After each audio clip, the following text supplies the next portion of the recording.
जहाँ तक कि इस्लाम का सवाल है, एक मुसलमान बहुत अच्छा मुसलमान रह सकता है प्योर वेजिटेरियन बन के भी। इस्लाम में ज़रूरी नहीं है कि आपको नॉनवेज खाना चाहिए, फ़र्ज़ नहीं है, क्योंकि अल्लाह सुब्हाना व तआला ने हमें इजाज़त दी है। कुरान मजीद में लिखा है सूरह माइदा सूरा नंबर 5 आयत नंबर 1 में कि वो जानवर जो आपके लिए हलाल है, 4 पाँव के, जो आपके लिए हलाल है उसको आप खा सकते हैं। लिखा है सूरह नहल में सूरा नंबर 16 आयत नंबर 5 में भी कि वो जानवर जो आपके लिए हलाल है उसका गोश्त आप खा सकते हैं। ये लिखा है सूरह मोमिनून में सूरा नंबर 23 आयत नंबर 18 में भी। कई जगह लिखा है कि आप हलाल जानवर का गोश्त खा सकते हैं। जब कुरान मजीद में हमारे खालिक, हमारा रब, हमारा अल्लाह सुब्हाना व तआला परमिशन देता है तो हम क्यों ना खाएं। कुछ गैर मुस्लिम कहते हैं ठीक है आप जानवर खाते हैं, कोई एतराज नहीं, आप जानवर खाते कोई एतराज नहीं, लेकिन आप जब ज़बा करते हैं तो इतने तकलीफ से जानवर को क्यों मारते हैं, तड़पा तड़पा के क्यों मारते हैं? एक झटका दो जानवर मर गया। कुरान इजाजत देता है कि आप जो जानवर के नाम दिए गए वो खा सकते। वकालत करते हैं मुसलमान धर्म के प्रवक्ता, मांस खाने की वकालत करते हैं, क्योंकि देखो अगर कुरान शरीफ में या किसी पुराण में, वेदों में और गीता में मांस खाने का कहीं प्रावधान नहीं है। यदि किसी पुराण में और यदि किसी कुरान में और यदि फिर बाइबल में इससे आगे जहाँ परमात्मा ने उस अल्लाहु अकबर ने, समर्थ भगवान ने 6 दिन में सृष्टि रची, 7वें दिन वो तो तख्त पर बैठ गया जाके विधान बता के कि किसी ने भी मांस नहीं खाना है, ये खाने की वस्तुएं तुम्हें हलाल हैं, बाकी सब हराम है।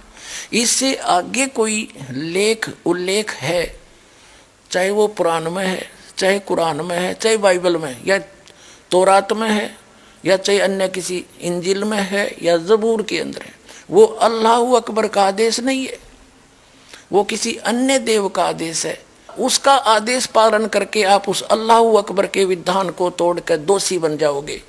नबी मोहम्मद नमस्कार है, राम रसूल कहाया, 1,80,000 को सौगंध जिन नहीं करद चलाया, अरस कुरस पर अलह तकत है, खालिक बिन नहीं खाली, और वह पैगंबर पाक पुरुष थे साहिब के अब्दाली।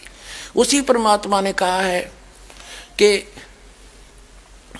जो नर गोश्त खाते हैं प्रत्येक राक्षस जान, इसमें संशय है नहीं, हिंदू खाइयो चाहे मुसलमान।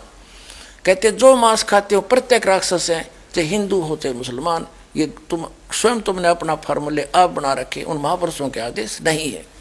कहते हैं मांस खावे सो ढेढ़ सब और मद पीवे सो नीच, और कुल की दुर्मति पर हरे भगवान कहे सो ऊंच। कहते मांस खावे सब ढेढ़ है, चाहे हिंदू है चाहे मुसलमान, सिख है या ईसाई।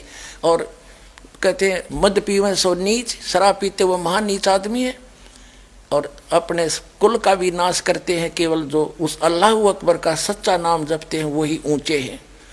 समझदार को संकेत बहुत होता। अब आप जी को दिखाया है परमात्मा नर आकार है, 6 शरीर है, 6 दिन में सृष्टि रची, और परमात्मा ने 6ठे दिन मनुष्य को अपने जैसा, अपने अनुरूप, अपने शरीर जैसा, अपनी सूरत जैसा उत्पन्न किया, नर और नारी करके उनकी उत्पत्ति की और उनको खाने के लिए आदेश दे दिया। अभी आपने पढ़ा, आप फिर भी पढ़ सकते हैं।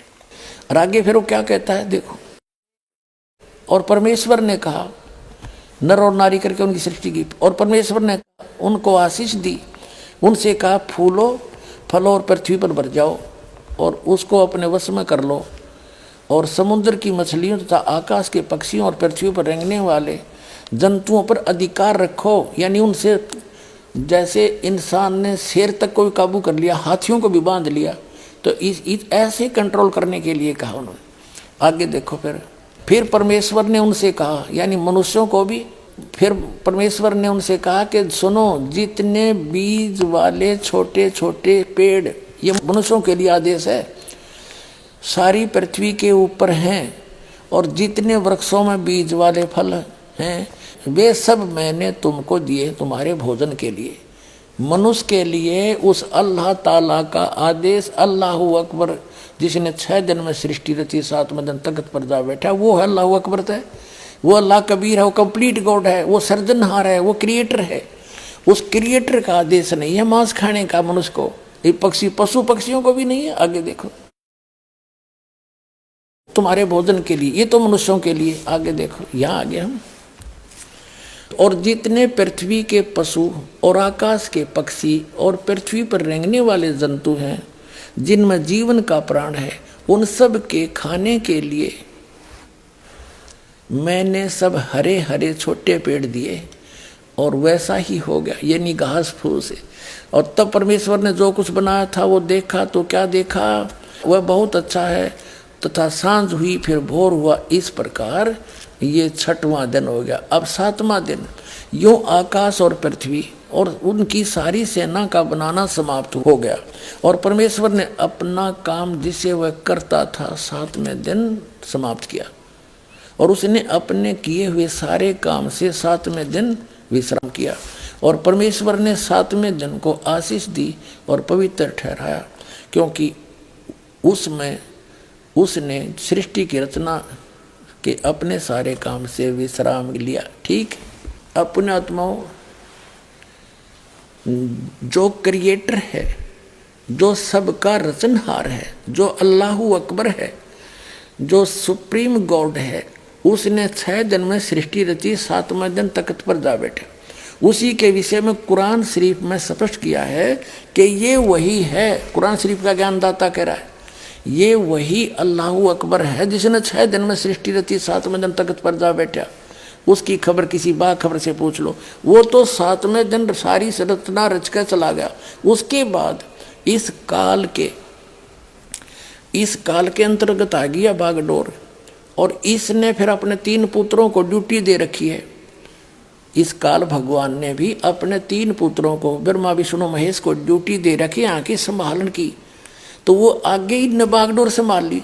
जब आदम और हव्वा को उस परमात्मा ने बना दिया, आदम को वचन से बना दिया, उसकी हड्डी हड्डी से, जैसे भी मानते हैं, हव्वा बना दी, ठीक है, वो तो उसको छोड़ दिया। फिर ले लिया इस काल ने कंट्रोल में, और इसको ले गया ब्रह्मा, क्योंकि उस सूक्ष्म वेद के अंदर कहा है कि वही मोहम्मद, वही महादेव, वही आदम, वही ब्रह्मा, दास गरीब दूसरा कोई नहीं, देखा अपने घर में।